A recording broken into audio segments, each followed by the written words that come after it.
नमस्ते दोस्तों। आज हम एक ऐसी श्वास विधि की बात करेंगे जिसे लोग जानते तो हैं लेकिन समझते नहीं। और यही कारण है कि ये विधि या तो बहुत हल्के में ले ली जाती है या बिल्कुल गलत ढंग से की जाती है। इस विधि का नाम है काकी मुद्रा। अब यहीं पर ज़्यादातर वीडियो गलत मोड़ ले लेते हैं। कोई कहता है बस होंठ आगे करो, सांस लो, फायदा होगा। कोई कहता है यह वासना खत्म कर देती है। कोई इसे चमत्कार बना देता है। लेकिन सच ये है, काकी मुद्रा न चमत्कार है, न खेल है, न साधारण प्राणायाम। यह एक तांत्रिक श्वास विधि है जिसे योग में सिर्फ छूकर छोड़ दिया गया। और इसे समझने के लिए पहले यह समझना ज़रूरी है कि यह काम कहाँ करती है और कहाँ नहीं। काकी मुद्रा में सांस नाक से नहीं ली जाती। सांस मुंह से बहुत पतली धार में अंदर जाती है। यह बात साफ कहनी ज़रूरी है क्योंकि यही सबसे ज़्यादा छुपाई गई है। योग की ज़्यादातर विधियाँ नाक से सांस पर आधारित हैं क्योंकि उनका लक्ष्य फेफड़े, हृदय और दिमाग होता है। लेकिन काकी मुद्रा का लक्ष्य दिमाग नहीं है। इसका लक्ष्य है नाभि के पास जमा हुई आंतरिक गर्मी। इसलिए नाक की श्वास यहाँ काम नहीं करती। नाक से ली गई सांस ऊपर के हिस्सों पर असर करती है। मुंह से ली गई पतली ठंडी सांस सीधे नीचे उतरती है। और नीचे कहाँ उतरती है? नाभि के आसपास। पुराने तांत्रिक ग्रंथों में काकी मुद्रा को लंबा चौड़ा समझाया नहीं गया। बस इतना कहा गया, जो कामना शरीर में ताप बन जाए उसे बाहर फेंको मत, उसे शीत करके भीतर पचाओ। यही तंत्र का तरीका है। योग अक्सर कहता है नियंत्रण करो, तंत्र कहता है समझो और रूप बदलो। इसलिए काकी मुद्रा वासना को दबाती नहीं, यह वासना को अराजक होने से रोकती है।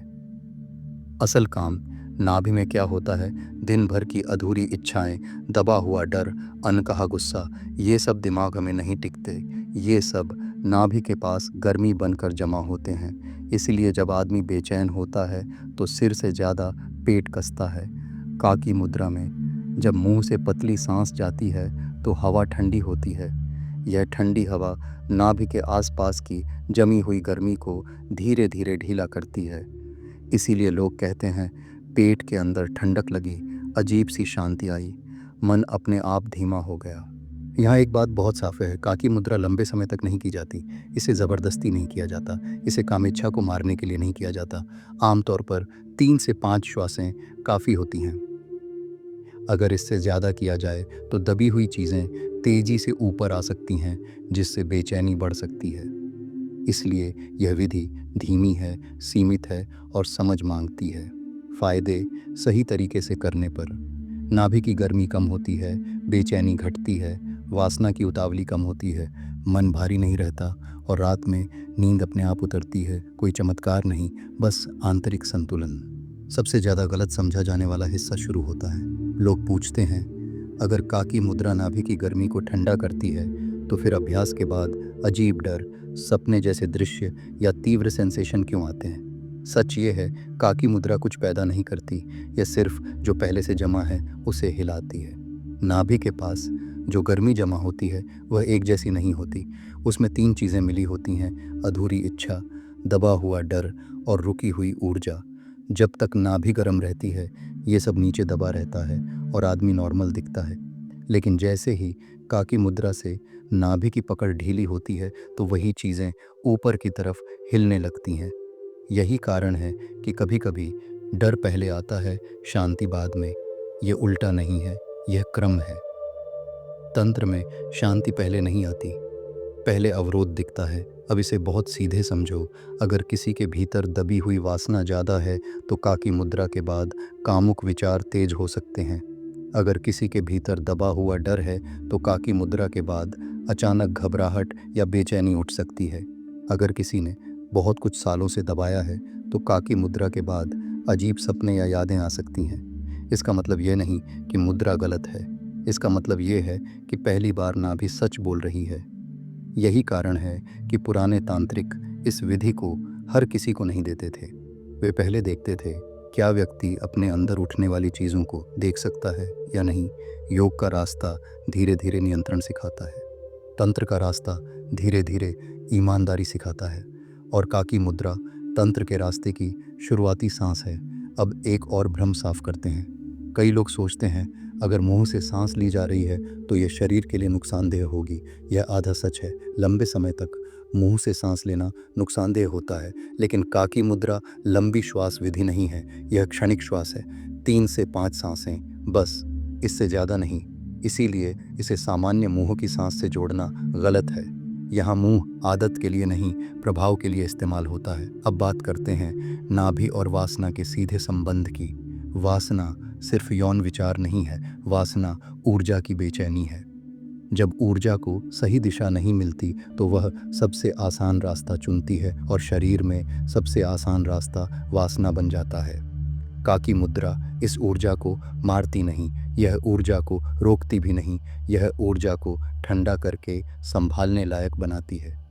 इसीलिए जो लोग सही ढंग से काकी मुद्रा करते हैं वे अचानक सन्यासी नहीं बन जाते, लेकिन उनके भीतर उतावलापन कम हो जाता है। इच्छा रहती है लेकिन खींचाव नहीं रहता। यह फर्क बहुत बड़ा है। अब यहाँ से नींद का विषय अपने आप खुलता है। नींद दिमागर के शांत होने से नहीं आती। नींद तब आती है जब नाभि शरीर को यह संकेत देती है अब खतरा नहीं है। जब नाभि गर्म रहती है तो शरीर रात में भी चौकन्ना रहता है। इसलिए नींद टूटती है, अचानक आंख खुल जाती है या सपना भारी हो जाता है।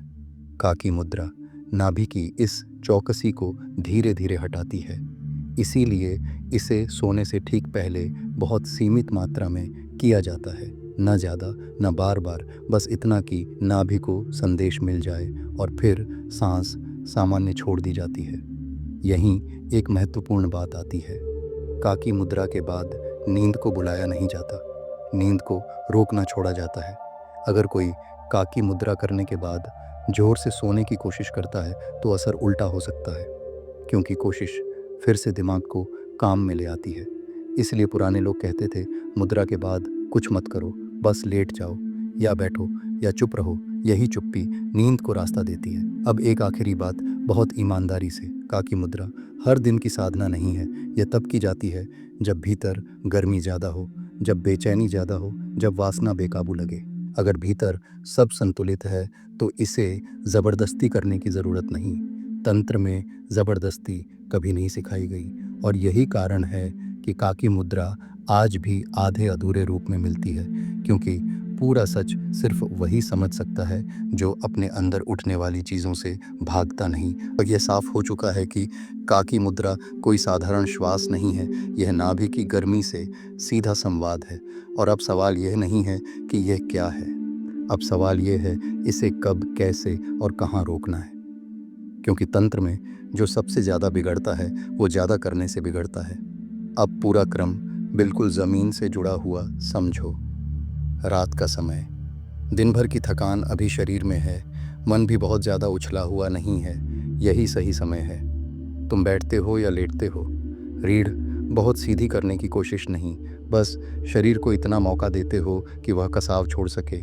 अब होंठ हल्के से आगे आते हैं, कसाव नहीं, दिखावा नहीं, और मुंह से बहुत पतली सांस अंदर जाती है, इतनी पतली कि उसे खींचना नहीं कहा जा सकता, बस जैसे हवा अपने आप अंदर सरक रही हो। यहाँ कोई गिनती नहीं, कोई जोर नहीं। पहली सांस में शायद कुछ न हो, दूसरी में नाभि के आसपास ढीलापन, तीसरी में अंदर ठंडक। यहीं पर अधिकतर लोग रुक जाते हैं, और यहीं रुक जाना सही है। 3 से 5 सांसें बस। अगर 5 से ज़्यादा की इच्छा हो तो वही संकेत है कि मन फिर से कंट्रोल लेना चाहता है, और तंत्र में मन को यह काम नहीं दिया जाता। अब सांस स्वाभाविक छोड़ दी जाती है, नाक से, जैसी अपने आप चलती है। कुछ भी सुधारने की कोशिश नहीं, कुछ भी ठीक करने का इरादा नहीं, बस शरीर को अपना काम करने दिया जाता है। अब नुकसान की बात ईमानदारी से, अगर कोई दिन में बार बार काकी मुद्रा करता है तो नाभि की गर्मी ज़रूरत से ज़्यादा हिल सकती है। अगर कोई कामेच्छा को ख़त्म करने के इरादे से यह मुद्रा करता है तो अंदर खिंचाव बढ़ सकता है। अगर कोई डर या चिंता से भागने के लिए यह करता है तो डर और साफ दिख सकता है। इसलिए काकी मुद्रा भागने की विधि नहीं है, यह सामना करने की विधि है, लेकिन सामना हमेशा सीमित मात्रा में होता है। यही कारण है कि पुराने लोग इसे रोज़ की साधना नहीं बनाते थे। यह ज़रूरत की साधना थी, जब भीतर गर्मी ज़्यादा हो, जब मन बहुत भाग रहा हो, जब नींद टूट रही हो। जब ये न हो तो इसे छोड़ दिया जाता था, क्योंकि तंत्र में छोड़ना भी साधना है। अब सब कुछ एक वाक्य में समझ लो। काकी मुद्रा मन को नहीं बदलती, यह नाभि को सच बोलने देती है। और जब नाभि सच बोल देती है तो मन को झूठ पकड़ने की ज़रूरत नहीं रहती। यही शांति है, यही नींद है, यही संतुलन है। अब अंत में कोई बड़ा वादा नहीं, बस एक छोटा सवाल। अगर आज ये वीडियो तुम्हें डराने की बजाय थोड़ा शांत कर गया, अगर सांस को लेकर नज़रिया बदला, तो कमेंट में सिर्फ एक शब्द लिखना, समझा।